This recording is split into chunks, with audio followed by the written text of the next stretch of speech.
Pal World is a game where you collect monsters, subjugate them to your will, and send them out to do battle and commit atrocities on your behalf. Because you can't get arrested if it's your cat that's attacking the militia, right? It's foolproof. But in order to properly crush your enemies and suppress the local wildlife, you may need to train up your magic doggo so he don't suck so much no more. And I'm going to show you how! And I shall demonstrate this process by taking the worst, weakest, stinkiest, cringe starter pal and turning him into the ultimate celestial Lamball with mathematically perfect stats on this episode of Game Time.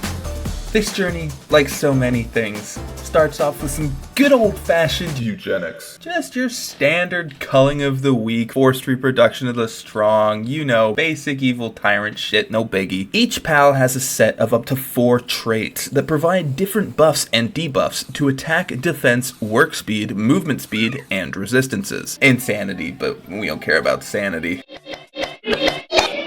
These traits are determined at birth and cannot be changed, so when you're catching wild pals, it's just a roll of the dice what you get, and you very rarely get anything more than 2 good traits. However, traits can be passed down from parent pals, so by breeding pals together with positive traits, you can make genetically superior babies. I am so getting flagged for this. For my Ultra Instinct Lamball, the 4 traits that I want are Musclehead, giving a 30% boost to attack at the cost of decreased work speed, Ferocious, giving a straight 20% attack boost, Legend, giving plus 20% to attack and to defense, as well as 15% to movement speed, and Divine Emperor, giving a 20% increase to neutral type damage, which is what Lamball does.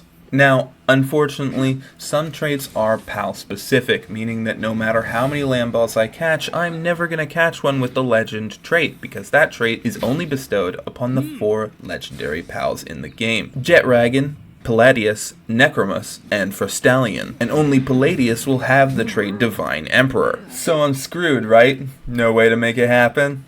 Well, obviously there is, or I wouldn't be making a video. The suspense is pointless. Why do I fucking do What this? you have to understand is that the breeding system in Pal World is unequivocally fucking busted. Crossbreeding pals can give you outcomes that are completely nonsensical. You can combine a stag beetle and a cat and get a cow. You can breed a sea monster with a fat alpaca and get a fucking bird. There are no rules. Thankfully, there are nerds. Nerds who have cataloged and posted the entire list of over 18,000 combinations online. And with a little digging and some conspiracy theory level thread-covered corkboards, I managed to find a mere 6-step process to breed down the most legendary armored knight looking ass mega pal into the soft and cuddly starter zone fodder, Lamball. All I needed to do now was catch a Palladius and maintain the Legend and Divine Emperor traits for the entire line, hopefully sliding Musclehead and Ferocious in there along the way. The first step was to breed Palladius with, funny enough, Lamball. Don't judge him, he is under duress. I paid him with cake. I'm not going to get into the process of making a pal breeding ranch and making cake in this video. It's pretty straightforward. I believe in you. Funny enough, it turns out that even without cake, the pals will start the breeding process. They just won't give you the kid until you give them cake. Make of that what you will. After a couple of duds, we got a Petalina with Legend and Divine Emperor. Already an anomaly that should never happen in nature, they were of course just fine with being swapped out with their dad directly so that they can once again breed with the same Lamball. Try not to think about it, it's only going to get worse. Pretty Flower Girl and Mini Sheep combine to form just a straight up wild pig? I love that some of the pals are fantastical beasts of whim and fancy, and some of them are just normal farm creatures. I almost love it enough to negate my fury at the huge number of consecutive failures I had to go through until I got a wild boar with both Legend and Divine Emperor. But eventually, we got it. Oh my god! Yeah! And yep, thank you. Right back in the pen with Mama Granny. Don't think about it. Would you like some more cake? Wild boar and Lamball combine to create... Oh, wow. Okay, yeah, the inbreeding is starting to show. Legendary Emperor Sui acquired. Ah, Moving on, we can finally change it up. Psych! Same Lamball. Family tree is looking like a telephone pole. Say hello to Depresso, or as I like to call him, Hormonal Imbalance Mon. His superpower is lead poisoning, and also dark magic. Finally, combining Depresso with a chicken gives you a squirrel, and combining a squirrel with a chicken gives you Lamball. Ta-da! Let's go! And of course, I overshot the mark. Oh shit! Let's go. Loses some of its magic, but I'm fine with it. Okay, well now we have our level 1 genetically perfect attack sheep. There is a slight random discrepancy in base stats between them, so we'll go ahead and focus on the chosen one. You can be the younger brother who could never live up to the standard your siblings set, eventually losing yourself down a dark path in the pursuit of glory. A classic. Now that we've completed the racial improvement section of the video, please don't ban me, it's time to move on to the training montage. And by training montage, I mean I'm going to get my giant fire snake to use the highest tier of cookware in the game, along with a brazier that increases cooking efficiency, to bake 6,000 beans.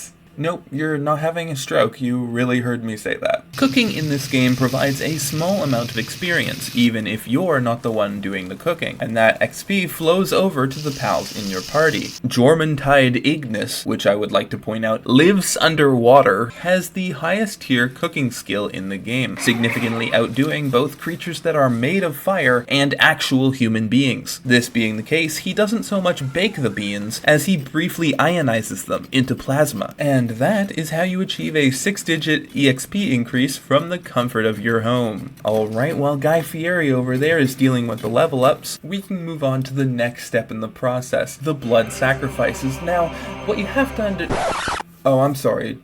Do you need something a little bit lighter? Some kind of like palate cleanser after all that Aryan shit we were doing before? No, I understand. That's perfectly reasonable. We can do a different step first. Now, over here is where we offer the crystallized souls of the dead to our statue of Anubis, that is his actual name. It's pretty simple. Pal souls of different ranks can be found in wooden chests, and also animal chests, all across the land. These souls can be sent to the eternal darkness, I mean spent, for some incremental stat increases to your chosen pals. We're just gonna crank up attack and HP, and what the heck, we can slap a few on defense too. It's just that easy. Alright, now back to the blood sacrifice. The final tier upgrades we can do to boost our Lamball further happen here at the Pal Condensatrator. It is rather large, and that is because we're going to need to stuff no less than 126 Lamballs in there so they can be melted down and fuel our chosen one. This boost also improves their partner skill and crafting skill levels, so that's lovely. Now this is already a pretty spicy Lamball, but there are a few final touches we can make to finish up our build. First, we need to travel across the land, searching far and wide for mind-altering drugs. Skill fruits are special consumables that you can feed to your pal to teach them new attacks, and by any metric of botanical investigation are definitely highly toxic. What's fun about this is that there's no limit to what pals can eat what fruit, meaning almost any pal can learn almost any skill in the game. As we have already focused our Lamball to neutral type damage by giving him the Divine Emperor trait, we're going to teach him all the neutral type attacks we can, as currently all he has is Somersault, Sneeze, and Suicide.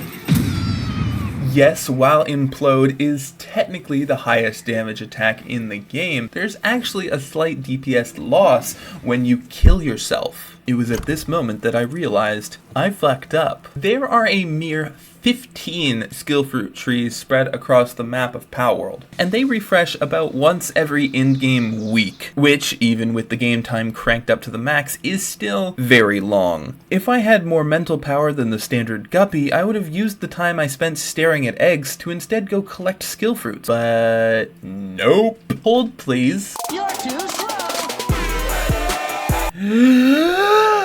Wow! This is Pal Blast, an epic rarity neutral type attack that naturally appears on Palladius. You remember the legendary Jouster? It was a bitch and a half to find, but it's all worth it because now my adorable, cuddly, fluffy little Lamball can do this. NANI?! Thank you, Pal World. We have now taken our Lamball from a measly 100 points of attack to over 1,000 with a 70% bonus to passive attack skills and a further 20% bonus to neutral type damage. But this is to go even further beyond. There are several support pals that provide a bonus to type specific damage to other pals in the party. For neutral type damage, our target is Creamus. Adorable, fluffy, and weak enough to be poached in droves. Basic Creamus provides our Lamball with a 10% bonus to his attack power. However, as this buff is a partner skill, it can be doubled through our blood sacrifice machine. You remember when I said we had to catch 126 Lamballs earlier? Now we get to do that again. 4 more times! Yay! Boom! Now we have 4 Creamus, all with level 5 partnership skills, boosting our Lamball a further 80%. And funny enough, they also boost each other's stats, even when they're incapacitated, so we can take all those implode skills that we got earlier and pass them off to them as a contingency. Lastly, I'll go hunt some deer and feed it to my, I guess, omnivorous sheep for a final 20% attack boost. That does not seem to go away over time, leading me to believe that Lamball can not properly digest venison, he just knows better than to defy me. Now, behold, the ultimate Lamball! He is unfathomable, untouchable, powerful beyond measure. He is glorious. He is glamorous. He is a glass fucking cannon. I did not build him for defense. Luckily enough, if I can time it right, I can Ghostbusters him out of the way of incoming attacks without too much trouble. In this manner, I proceeded to fight each of the tower bosses. The first 2 were easy one-shots. The second 2 took a little bit more time.